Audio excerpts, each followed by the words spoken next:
let's talk about the new bench that you have. You know, this one is really important to me. If you notice the pictures, Joshua, U.S. Army chaplain, he was deployed in 2011, and we sent him a lot of care packs. And me back then, it was all fun and games. You know, we're sending these guys care packs. We're serving them.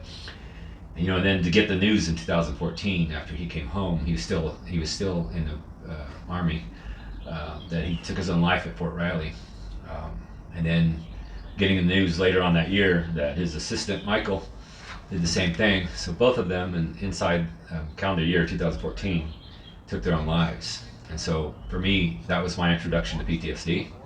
I didn't know what it was. I knew the chaplain was struggling, just from some communication with him. But now I know a lot more, obviously. You and I have talked a lot about it. I talked a lot about it with Russell, you know, and all of my vets, guys that call me, I know a little bit more about the struggle. And it's so, you know, I know both families. I actually know the chaplains, mom and dad, fairly well. And I'm going to, when I deliver 2 benches soon, I'm going to show them this bench that they gave me the approval to build for us. So we can take this wherever we go. We can stop on the road and show people how real this is. And you know it's happened up here too. It's nationwide. It's a big problem.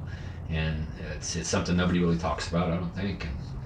And one thing I know about the families, they don't want their loved ones forgotten.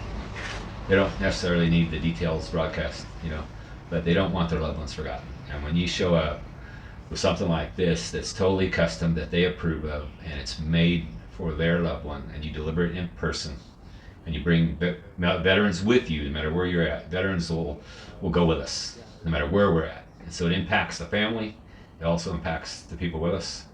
And it also raises awareness for what's happening.